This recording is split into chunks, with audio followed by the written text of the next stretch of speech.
Shalom, Yasharala. Shalom.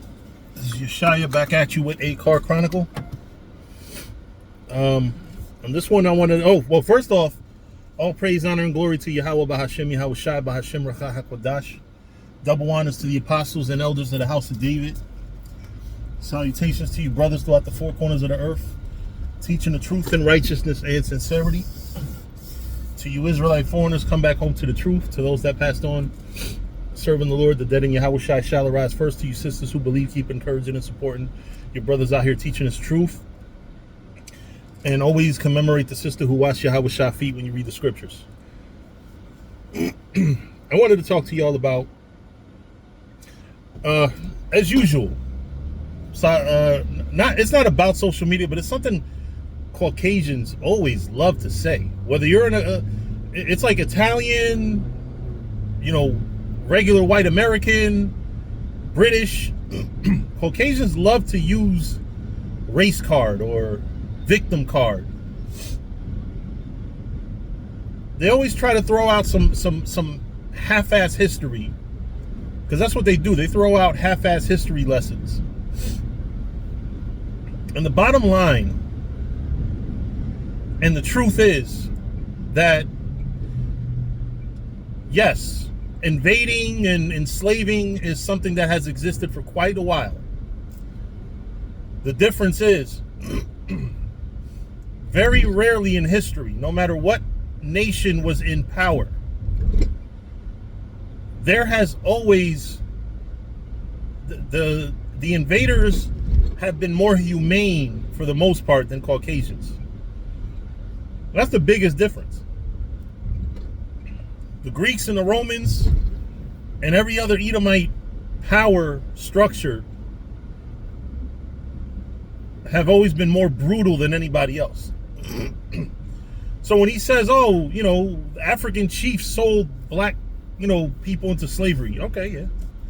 You could even call them enslaved Africans, because our people, black people in the west coast of Africa, were Africans. They were just Israelites that lived in Africa. However, what you have to realize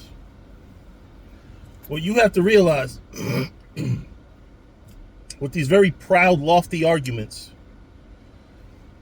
is that you have to weigh your arguments against history, right? Because the level of destruction that black people have endured has gotten to, and Hispanic people has gotten to our mind. That's the biggest difference. Listen, if you're a Hebrew, you're a slave, they're going to whoop you, they're going to do everything to you, but they're not going to brainwash you. The brainwashing to the point where we're destroying ourselves. I just did a video today.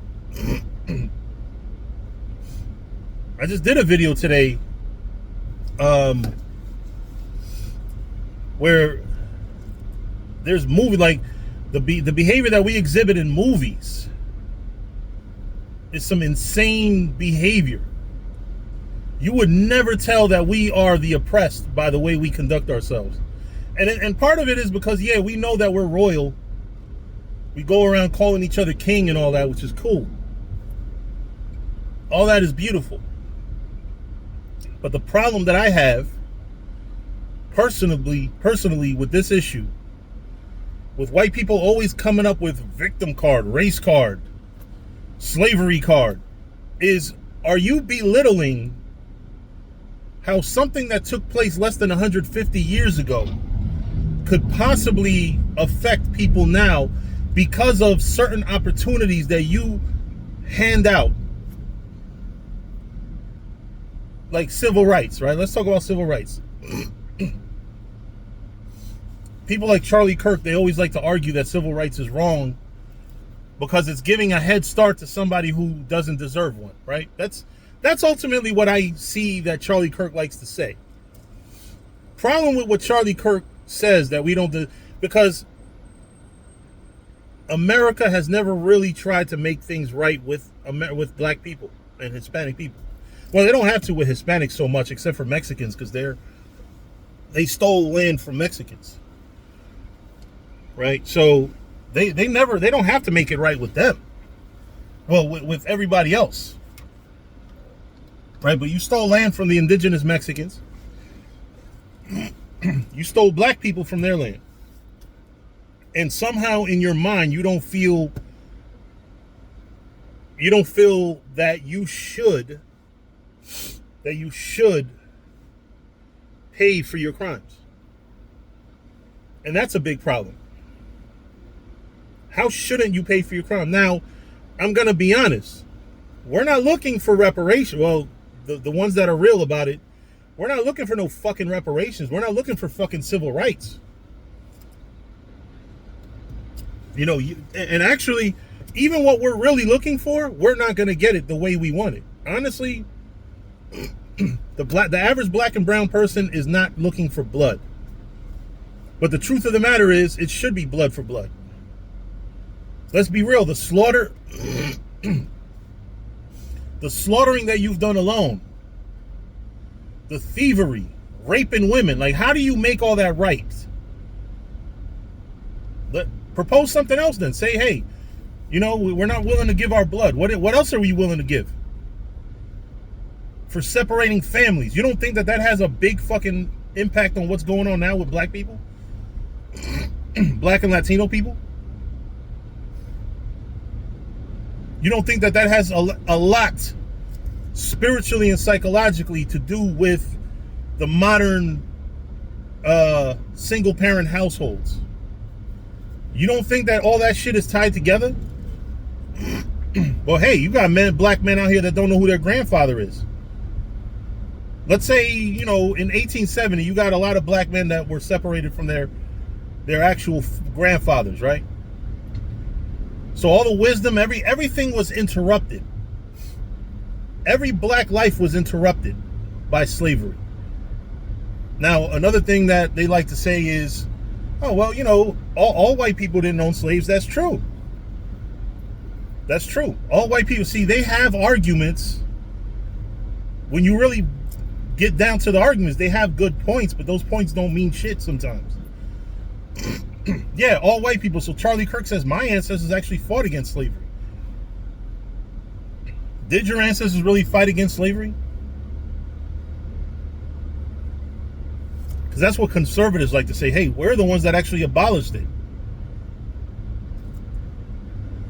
You know, fucking Abraham Lincoln is on record saying that if I can keep this country together without abolishing slavery, I would. And also he said that he would assign the leadership roles to the white race. Of course, I'm paraphrasing. Of course he said that. So we as black and brown people, the children of Israel, what we have to figure out is, are we going to continue on in this ignorance and letting them dictate to us these terms and, oh, you know, everybody has had slaves. Yeah, it's not about having slaves. I'm okay with slaves. I was talking to a friend of mine, and I told him I'm perfectly fine with slaves. It's not slavery, because when you really look at the word slave and servant is the same word in Hebrew, ibad. I don't have a problem with a slave, because conceptually they're really the same thing. We take today's definitions and the way we do things today in America and change around what a slave and a servant is. Bottom line is, to God, they are the same. The difference is, how do you treat your slaves? Yes, black people, so-called black people, and West Indians and Haitians were sold by African Hamite kings and chiefs. That we understand. We're fucking, you know, aside from the so-called woke people, we're actually intelligent enough to understand what actually took place. Yes, people that are brown skinned, but here's another problem that we have with that. All brown skinned people are not the same. You have a genetic minority as far as Caucasian Europeans. Y'all aren't even the only race in Europe. There are so many black people in Europe. There's so many Africans in Europe. There's so many Chinese. Chinese are fucking everywhere. Y'all don't take up as much of the world's population as you think you do.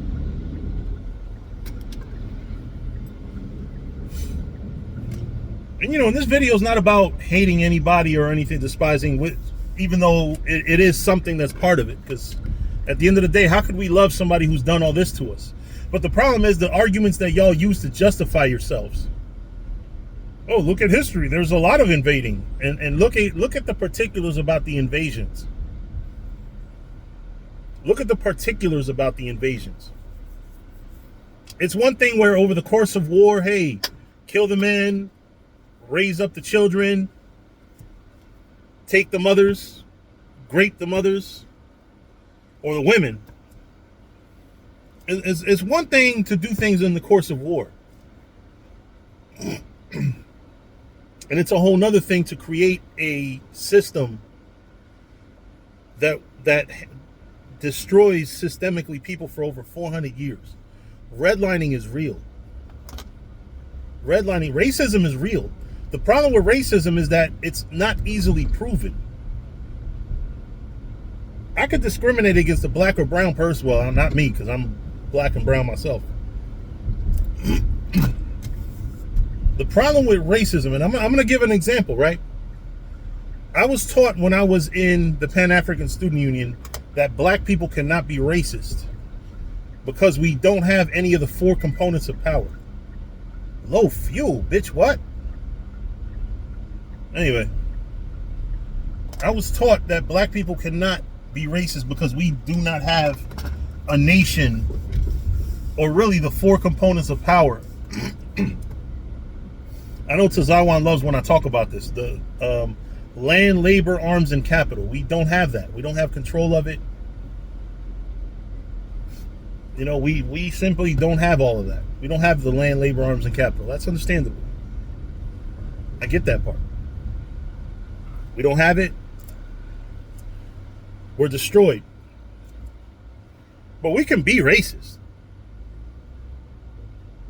What we have to really say is not that black people can't be racist. Black people cannot implement racism. We can hate without being able to do anything about it. We can hate other races. I can hate Chinese. I can hate Africans. I can hate white people. I can hate Indians. I can hate Arabs. I can hate my own people.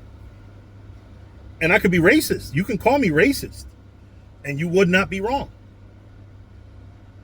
The difference is a racist without authority is an ineffective racist. I'm a racist without authority. I love my people, right? Because we also have to understand the terminology. Racist actually means to love your people, to believe in your people. I believe in my people. I believe that the Israelites are the greatest people in the history of the planet Earth. We believe that.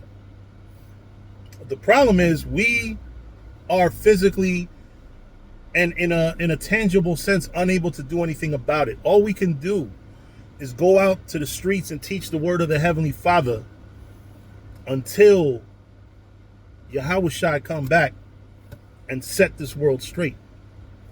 Until then, we do not have the power. And like I said, 4 components of power. Land, we don't have our land. Labor, we don't control the workforce. Arms, our little punk ass 45s and 357s are harmless to a man that has guns that can make people melt in their shoes. And capital, we don't control money. We don't control currency. Their currency is some of the most powerful currency in the world, has their presidential figures on it, who are a bunch of crackers. A bunch of fucking Edomites. They don't even have John Henson as a fucking on any currency. Like literally, we don't matter in their world. We don't matter in their world. So anyway, with that, I'm gonna say shalom.